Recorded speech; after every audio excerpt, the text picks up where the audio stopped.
It comes from the mind of Josh Corbin. And I was lucky enough where I looked at material and my team just said, we'll do anything to be a part of this, to take that vision and help bring it to life.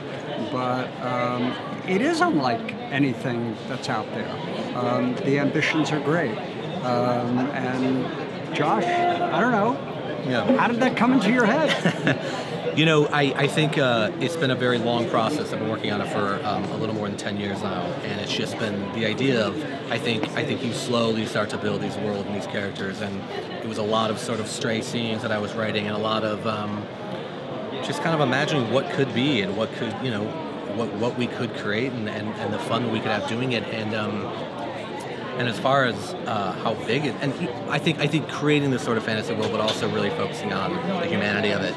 You know, I think for me, I think good drama comes from an accurate representation of like the human condition. So that's what we really focus on.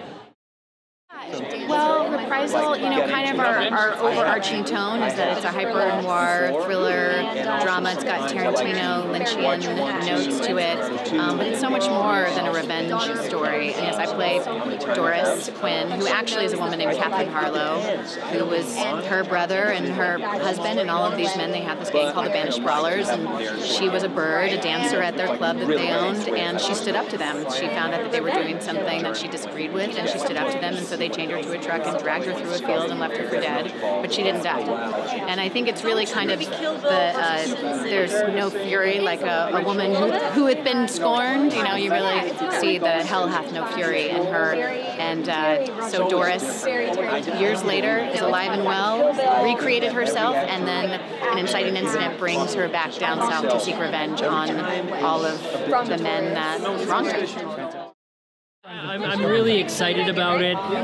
There's a lot that goes on. There's a lot of drama. We kind of always relate it to Game of Thrones or Sons of Anarchy.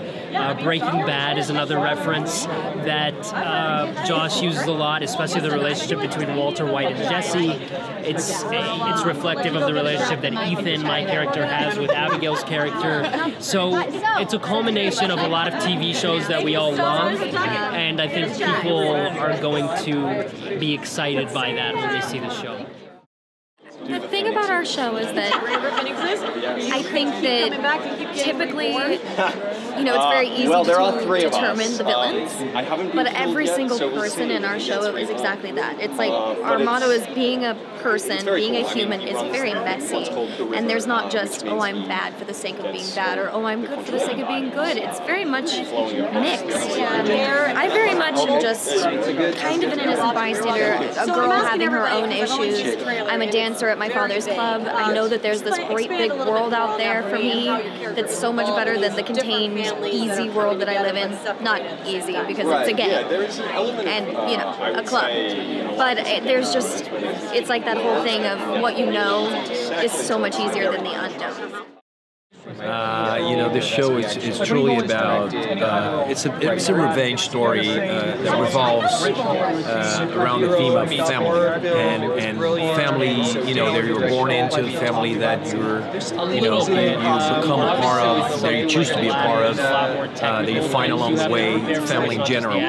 But that's the core, at its core, that's what the show is about. It's an ensemble, because like all the characters have their own stories, and they're so, you know, just so interesting. You could make a movie out of any of them. If you love great writing, if you love great characters, like, you have all of that. And then the reason we're at Comic-Con is that it's really visually stunning, and there's a lot of, like, you could dress as Doris for Halloween. You know, there's that element to it where it's got that fan kind of like addictive quality.